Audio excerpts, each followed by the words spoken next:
Mercy Kwatin is the spokesperson of the Ministry of Education. He's joined us on the line. Sir, you're welcome to Eyewitness News. Thank you, and a very good evening to you, Maro. Good evening to you. The last time we spoke, you were not a lawyer. Tonight, you are a lawyer. Congratulations on having been called to the bar. Thank you.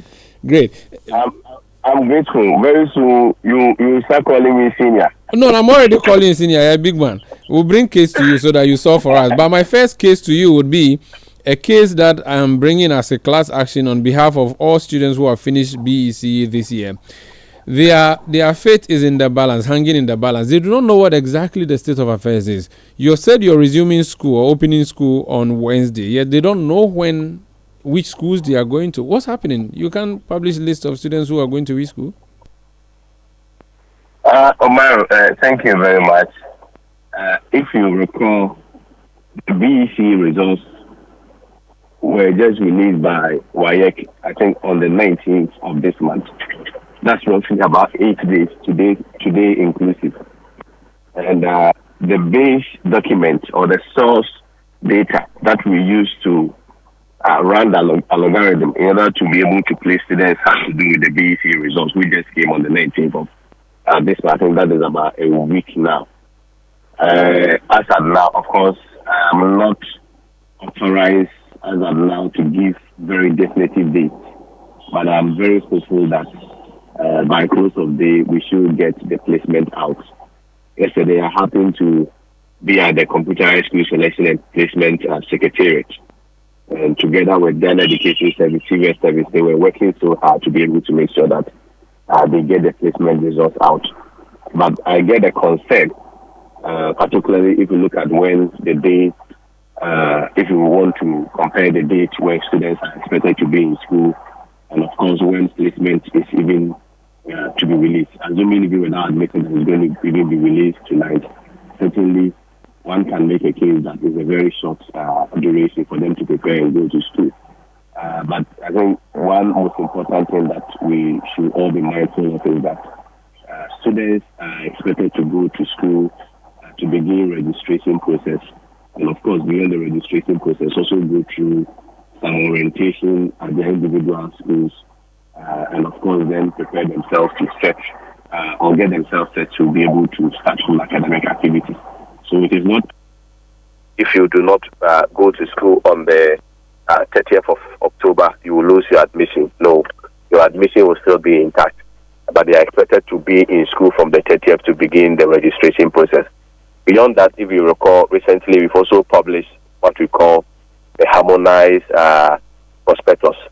And what the harmonized prospectus seeks to do is also to take away some of the time that parents ordinarily would have traveled to school, get the prospectus, travel back home, and then prepare before they take their awards back to school. So the harmonized prospectus is also to take away some of the days. But the assurance that I'm giving is that I am very hopeful that today they are going to get the placement results out. And even beyond today, as at when they prepare to go to school, full academic activities is not going to start on Wednesday. Usually, the tradition has been that usually the first week, the second week, they go through the registration and orientation process, familiarize themselves with their school environment. Then somewhere the following weeks, sometimes a couple of weeks, then full academic activities begins. So the day is over, at least for you, those in the public office. Are you sure you can release this posting tonight? The day is over. No, we are still working. When matters bordering on the school placement is we work 24/7.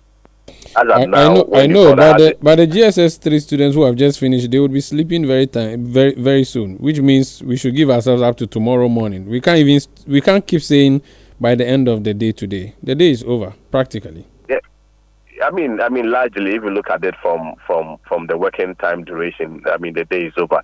But the most important thing is that first of all, the assurance is that we will get the results ready. Why are you then tying yourself to the Wednesday reopening? Why don't you postpone the reopening? If you recall, particularly when GES brought this academic calendar, there were concerns that were raised, even with respect to those who are already in school.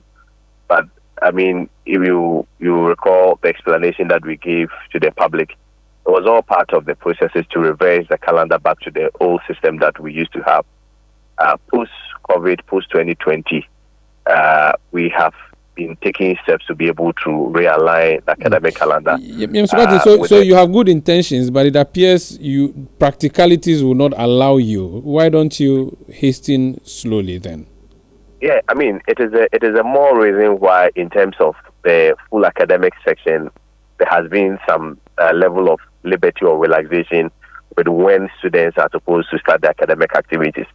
So ordinarily, one would have expected that when they get to school, they begin full academic activities. But this time around, we are making it a period of registration and orientation, so that, I mean, students can have adequate time, prepare while they are in school, and then get ready for their full academic activities. But, I mean, most importantly, if you are also even unable to go to school, for instance, on the 30th, you can go the following day, the subsequent days. But the whole idea is that we should be able to get our students in school, particularly maybe within the duration of a week or two, get them acclimatized with the school environment, having also gone through all the orientation and registration process, then they can begin full academic activities. Mr. Watson, I know you left secondary school many years ago, but let me remind you, Form 1, you have to buy chop box, trunk, uniform. In my case, Temasco, they made us buy ahinima and all those things. Gary, you have to get your books and all those things. I know free SHS is there, but there are so many things that are not free in SHS. If you are now going to announce the schools to the people by tomorrow and tell them that they should show up by Wednesday, that puts the parents in a very difficult position. And at the time that you are campaigning on free SHS, where you've paid for airtime, we are playing adverts for you that free SHS is a good policy. You do not think that this your final last-minute 11th hour decision is going to hurt your own successes in free senior high school? I mean, generally, we also have to be a bit open and, I mean, if you like, even fair to ourselves, and also appreciate the foundation and the basis upon which, I mean, this timetable came into being. That is all part of the efforts to streamline the calendar. Other than that, we are never going to get a calendar again. As of now, if you recall last year, even this year, last year I think students wrote WASI in July, August. This year, we wrote even in August, September. And it's part of the contributory factors that is even causing all these inconveniences. If you look at students having to take up admissions into, universities, at the end of the day, we are very much aware that it used to be September. But this time around, some universities are even taking admissions around January.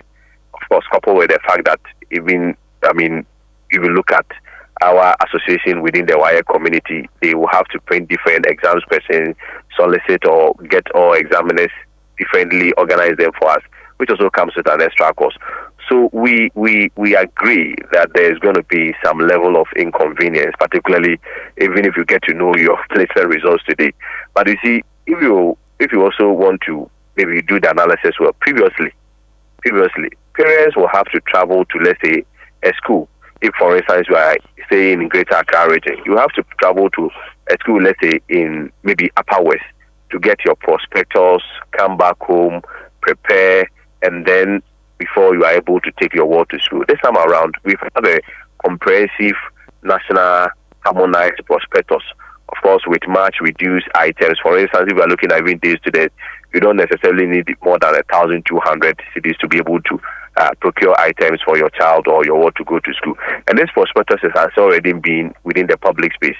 So our expectation and understanding is that a lot of parents would even be preparing even ahead of time before the placement results is released. Thank you so much. But now the day is over. I wish I could sing that for you. Let's hope that by tomorrow morning we'll see the president. I'm also hoping that we are able to. You you have no right to hope. You are duty bound to produce that. I can hope, but you must give an assurance that you deliver. At the point where I'm not authorized to give definitive days, I can also be very hopeful that today we should get the placement results out. Very well. Thank you so much for speaking to us. Right. That's Kwesi Kwatin. He's a spokesperson for the Ministry of Education. This is Eyewitness News on 97.3 CTF. I'll return with business news and then point blank. Please stay with us.